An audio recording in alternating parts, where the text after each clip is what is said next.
ভাবুন তো, আপনি এমন এক জায়গায় দাঁড়িয়ে আছেন যেখানে কোনো শব্দই নেই।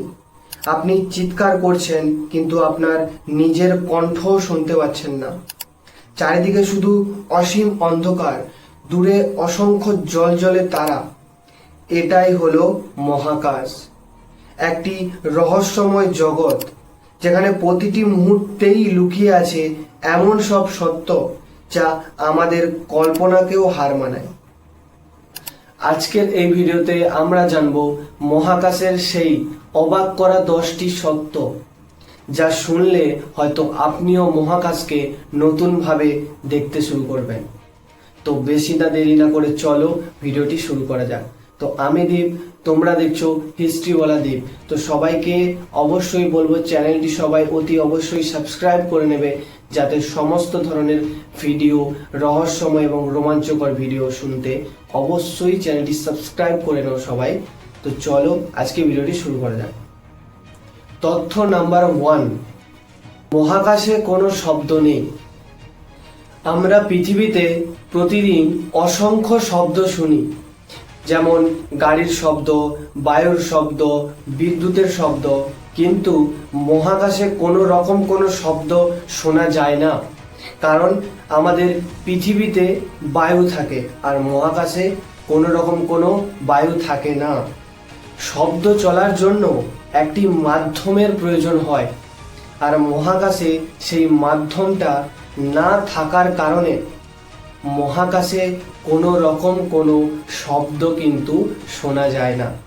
তাই যদি দুটি মহাকাশযান পাশাপাশি রাখা হয় এবং একটি মহাকাশযানের পথচারী যদি চিৎকার করতে থাকেন, তাহলে আরেকটি মহাকাশে কিন্তু সেই শব্দটি পৌঁছবে না। কারণ মহাকাশে কোনো রকম কোনো বায়ু নেই, তাই কোনো রকম কোনো শব্দ কিন্তু শোনা যাবে না। তাই মহাকাশে একমাত্র যোগাযোগের মাধ্যম হচ্ছে রেডিওর মাধ্যম।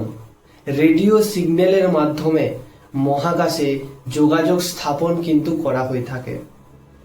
তথ্য নাম্বার 2, মহাকাশে দিনে 16 বার সূর্যোদয় হয়ে থাকে। তো আপনারা অনেকেই ভাবছেন দিনে 16 বার সূর্যোদয়, এটা কি আদৌ সত্যি? হ্যাঁ, অবশ্যই সেটা সত্যি। কারণ আন্তর্জাতিক মহাকাশ স্টেশন মাত্র পৃথিবীকে 90 মিনিটে একবার অতিক্রম করে থাকে। ফলে সেখানে থাকা নভোচারীরা 24 ঘন্টায় দিনে 16 বার সূর্যোদয় এবং 16 বার সূর্যাস্ত কিন্তু দেখতে পান। ভাবুন, এমন একটি দিন যেখানে সূর্য বারবার ওঠে আবার সূর্য বারবার নেমে যায়। তথ্য নাম্বার 3, মহাকাশে মানুষের উচ্চতা বেড়ে যায়। এটা কি আদৌ সম্ভব? হ্যাঁ, অবশ্যই সম্ভব, কিন্তু সেটা কিভাবে?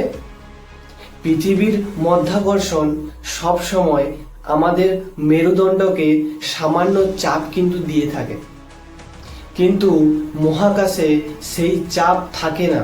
ফলে মেরুদণ্ড কিন্তু অনেকটাই প্রসারিত হয়। একজন নভোচারী অর্থাৎ একজন পথচারী যার মিনিমাম উচ্চতা 2 থেকে 5 ফুট পর্যন্ত কিন্তু বেড়ে যেতে পারে। এখন তাহলে তোমরা সবাই এটাই ভাবছো যে যারা মহাকাশে যায়, অর্থাৎ যারা মহাকাশে একবার গেছে, তাহলে তারা যদি পৃথিবীতে আবার ফিরে আসে, তাহলে তাদের যেহেতু উচ্চতা বেড়ে গেছে, তাহলে তো এখানে এসে উচ্চতা সেই সেমই থাকবে। কিন্তু না, আসলে এটা সম্পূর্ণভাবে হয় কোথায় না মহাকাশে, যেখানে কোনো রকম কোনো মাধ্যাকর্ষণ চাপ থাকে না। আর পৃথিবীতে এলেই এটা কিন্তু সামান্যভাবেই, অর্থাৎ এটা কিন্তু যেরকম স্বাভাবিক ছিল সেরকম ভাবেই হয়ে যায়। তথ্য নাম্বার 4, মহাকাশের গন্ধ কেমন? অনেক রিসার্চ এবং অনেক গবেষণার মাধ্যমে কিন্তু এই ঘটনাটা অর্থাৎ এই তথ্যটা কিন্তু পাওয়া গিয়েছে, এবং অনেক নভোচারী অর্থাৎ যারা গেছেন ওখানে তাদের কাছ থেকেও এই বিষয়ে কিন্তু অনেক উল্লিখিত তথ্য উঠে এসেছে। অনেক নভোচারী জানিয়েছেন যে তাদের স্পেস ওয়াক শেষে যখন তারা মহাকাশে ফিরে আসেন, অর্থাৎ মহাকাশ যানে ফিরে আসেন, তখন তাদের স্পেস স্যুটে একটা অদ্ভুত ধরনের গন্ধ থাকে। কেউ বলেন এটি পোড়া ধাতুর মতন, আবার কেউ কেউ বলেন যে এটি ওয়েল্ডিংয়ের ধোঁয়ার মতন, আবার কেউ কেউ এটি বিশ্বাস করেন যে এটি বারুদের গন্ধের মতন গন্ধ। কিন্তু একটা মজার বিষয় কি জানেন তো, যে মহাকাশে কোনো দিন গন্ধ নেওয়া সম্ভব নয়। অর্থাৎ এই গন্ধ অনুভব তখনই করা যায় যখন মহাকাশ থেকে ফিরে আসার পর ওই যে সরঞ্জামগুলো থাকে ওইগুলোর মাধ্যমেই অনুভূত করা যায়। এছাড়া মহাকাশের থেকে এর স্মেল, অর্থাৎ মহাকাশের স্মেলটা পাওয়া, এটা কোনোভাবেই সম্ভব নয়। তথ্য নাম্বার 5, নিউট্রন তারার এক চামচ পদার্থের ওজন। মহাবিশ্বের সবচেয়ে ঘন পদার্থের মধ্যে একটি হলো মহাকাশ তারা। মহাবিশ্বে সবচেয়ে ঘন বস্তুগুলোর মধ্যে একটি হলো নিউট্রন তারা। যদি সেখান থেকে মাত্র 1 চামচ পদার্থ পৃথিবীতে আনা যেত, তাহলে তার ওজন হতো প্রায় কোটি কোটি টন। সেটা এতটাই ঘন যে মানুষের কল্পনারও কিন্তু বাইরে।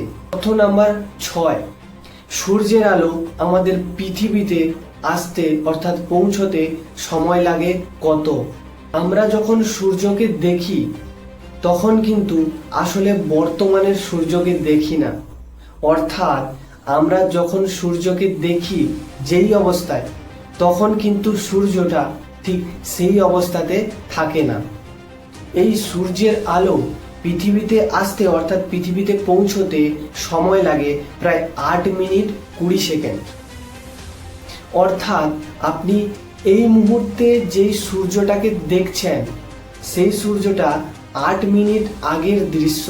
অর্থাৎ 8 মিনিট আগে সূর্যটা যেই অবস্থাতে ছিল সেই অবস্থার সূর্যটা কিন্তু আপনি এখন দেখতে পাচ্ছেন।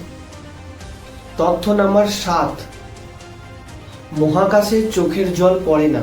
এটা কি সত্যি? মহাকাশে যদি কেউ কাঁদেন তাহলে চোখের জল কিন্তু গাল বেয়ে নিচের দিকে নামে না। কারণটা কি জানেন? কারণটা জানলে আপনিও চমকে যাবেন। কারণটা হলো সেখানে মাধ্যাকর্ষণ শক্তি নেই, যার কারণে চোখের জল নামার বদলে ওপর দিকে উড়ে যায় এবং জল ছোট ছোট ফোঁটা হয়ে চোখের চারিপাশে ভেসে ওঠে। তথ্য নাম্বার 8, সৌরজগতের সবচেয়ে বড় আগ্নেয়গিরি। অনেকে মনে করেন যে পৃথিবীর এভারেস্ট বা বড় আগ্নেয়গিরি পৃথিবীর বিশাল, অর্থাৎ পৃথিবীর সব থেকে বড়। কিন্তু সত্যিটা হলো মঙ্গল গ্রহের অলিম্পাস মন্স হলো সৌরজগতের সবচেয়ে বড় আগ্নেয়গিরি। এটির উচ্চতা প্রায় 22 কিলোমিটার, যেটি এভারেস্ট, অর্থাৎ আমাদের পৃথিবীর সবচেয়ে বড় পর্বতশৃঙ্গ এভারেস্ট, তার থেকে প্রায় 3 গুণ বড় এই মঙ্গল গ্রহের আগ্নেয়গিরি। তথ্য নাম্বার 9, ব্ল্যাক হোল থেকে আলো বের হতে পারে না। ব্ল্যাক হোলের মাধ্যাকর্ষণ এতটাই শক্তিশালী যে আলো পর্যন্ত সেখানটায় পৌঁছতে পারে না, অর্থাৎ বের হতে পারে না।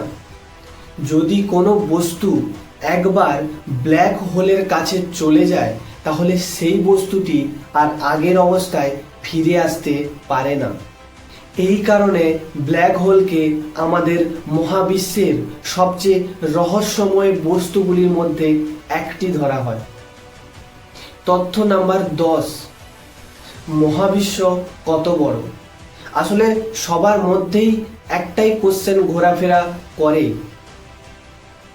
হয়তো তোমাদের মনেও একটা না একটা কোশ্চেন ঘোরাফেরা করছিল বা এখনো করছে, যে আসলে আমরা যেই পৃথিবীর মধ্যে আছি, অর্থাৎ এর বাইরের জগতে কি আছে, অর্থাৎ এর বাইরের জগতে যে মহাবিশ্ব, এই মহাবিশ্বটা আসলেই কত বড়, এই মহাবিশ্বের বাইরে আরো কি আছে, অনেক কিছু কোশ্চেনই তোমাদের মাইন্ডে কিন্তু ঘোরাফেরা করে।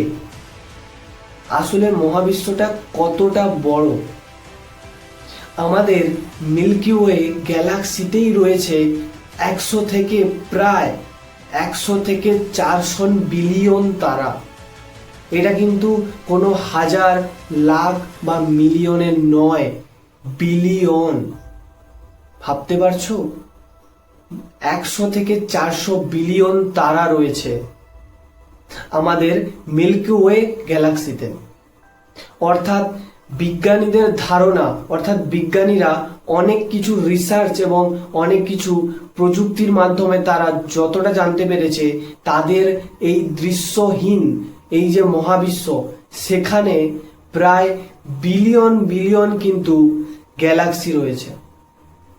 এর মানে আমরা যেই পৃথিবীতে বাস করি, সেই পৃথিবী এই মহাবিশ্বের মধ্যে এই ক্ষুদ্র বিন্দু মাত্র। মানে একটা পেন দেখেছো, ওই যে একটা পেনের যে পুটকি হয় না ছোট, ওই পুটকিটাই হলো আমাদের পৃথিবী। আর আমরা এখন পৃথিবীর মধ্যে থেকে মনে করি যে পৃথিবীটা অনেকটাই বড়, কিন্তু আসলে সেটা নয়। আমাদের পৃথিবীর বাইরেও অনেক কিছুই আছে যা আমরা এখনো পর্যন্ত জানতে পারি না।